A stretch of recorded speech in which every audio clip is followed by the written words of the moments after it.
Taking the train to Esztergom should be this one. Yeah, let's go.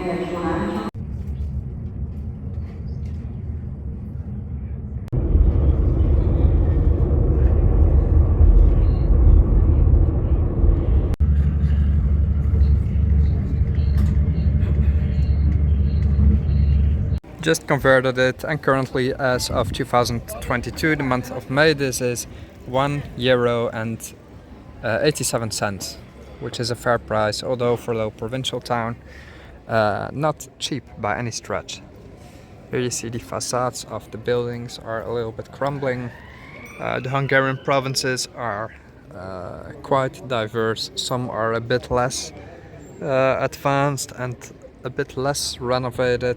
There's no tourism here, I suppose, in Esztergom, so it's a true provincial town. Even though it's close to Budapest, it's not well, the highlight of the country, let's say.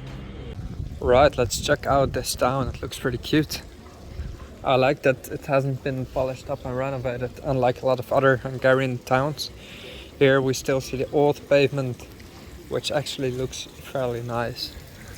Buildings left in the way they are, not too polished up, and I enjoy it like this. The old style of this town gives me memories to when I explored these countries with my parents back in 2004 to 2012 or something. And during this time we always went to Eastern Europe because there was zero tourism. You could have good vacations, it's sunny, it was very, very cheap back then, and there was no reason to go anywhere else because it's just awesome, and it still is. Although it's starting to modernize, which is good, but this brings me back to that time when all the buildings in these countries looked like this.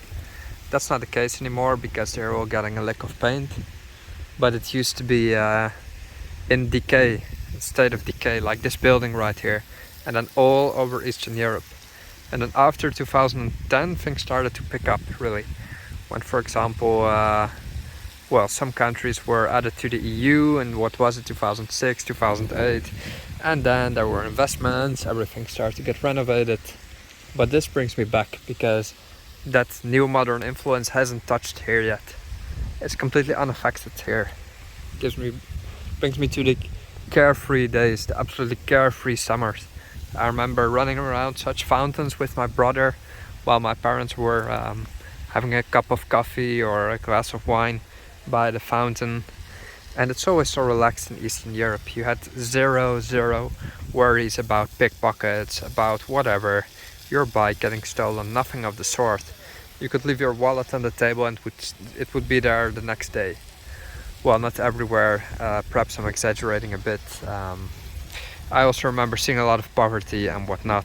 So yeah, but people were always very, very friendly, courteous, and it was always laid back like here in this little town. Good memories. I have some nostalgia, I suppose. Okay, so it's looking gorgeous this time of year. This is a little side river of the Danube, and it branches off, then joins the Danube again. And what is up there? That's the Basilica of Esztergom. Let's go explore that, because that was the goal of visiting this country, or this city here. I wanted to see that huge basilica on top of that hill. I saw it on pictures and was very, very impressed by how big it is. And look at it right there. It's out of proportion for a little town like this, so I need to check it out. Love the old state of all of this building again. It's so cool. Here's a church, and this path leads up to the citadel, let's say. Very cool, very cool. I wasn't expecting it to be this big, actually. The thing is, I like to prepare for the trips, but I don't go look at street view or pictures too much, because then essentially I've seen it already. So I like to be surprised a little bit. That's why I'm not always 100% prepared. You shouldn't be in such cases. look right here, open church. Take off my hat. Oh, no, it's actually closed. There's a lot of churches.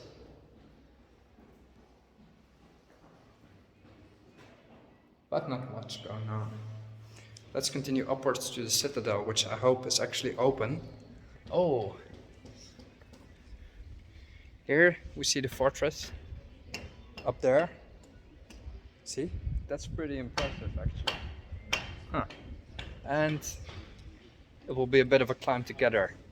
It's very hot. I'm again wrongly dressed. Too warm. I have a leather jacket with me. I have no idea why. It's because the weather forecast was showing rain. And in some way I always have clothes with me that are too warm. Even after a decade of cool trips, I still dress too hot. Now, why don't you look at this here? A very interesting church. Catholic one.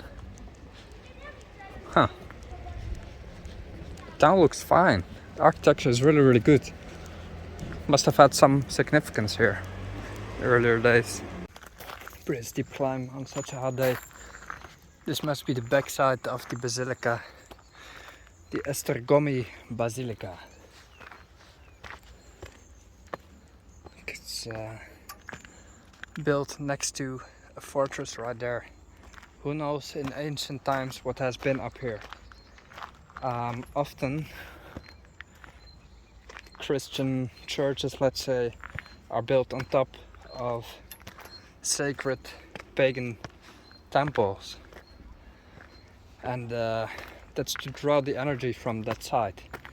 The pagans, the ancient pagans, were all over Europe essentially, and also Eastern Europe.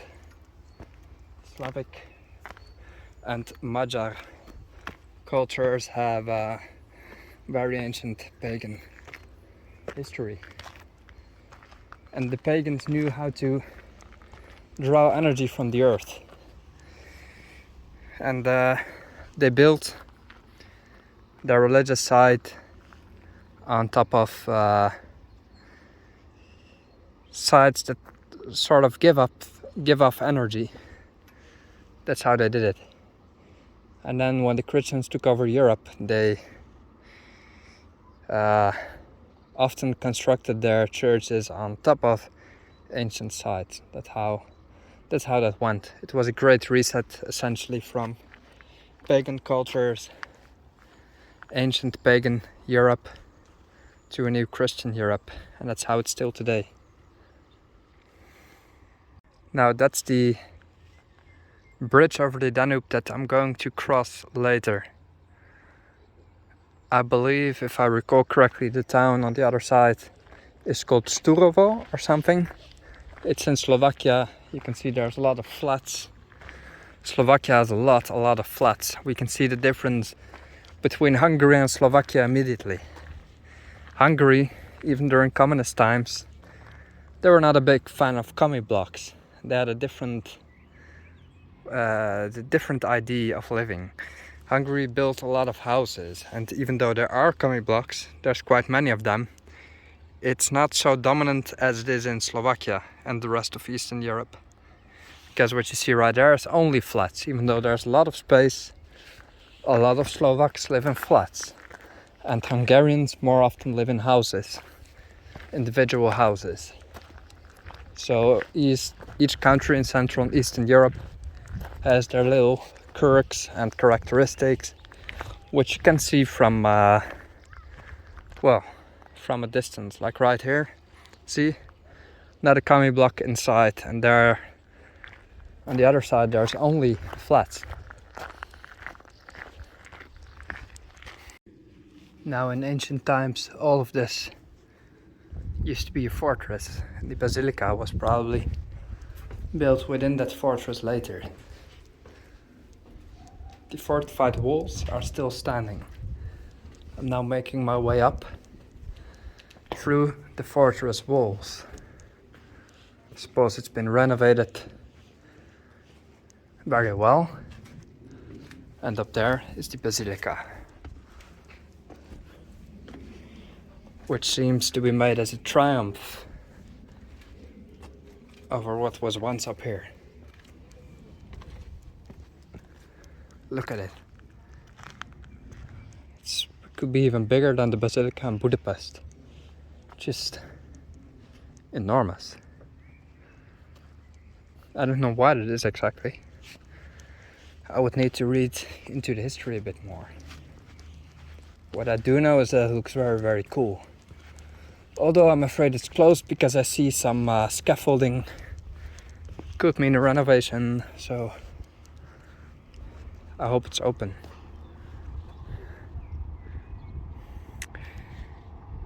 We see the difference in architecture again. And Hungary building houses next to each other, which is, I don't know how it's called in English, but they build it in strings, let's say, a string of houses. They do the same in Belgium. Strings of houses along a street, along a main road. Most Belgians have a house and live along a busy main road, whereas in the Netherlands they build houses sort of as a blob, let's say, in a circle or on little streets, and they do that to dissipate traffic. It's safer for kids not to live along a busy road. It's obviously more pleasant. So what the Netherlands does is make little towns with dead-end streets, and that's how you avoid living on a busy road. The Belgians don't really have that concept. Alas, not as much as my country. Different culture, let's say. So look at this, wow.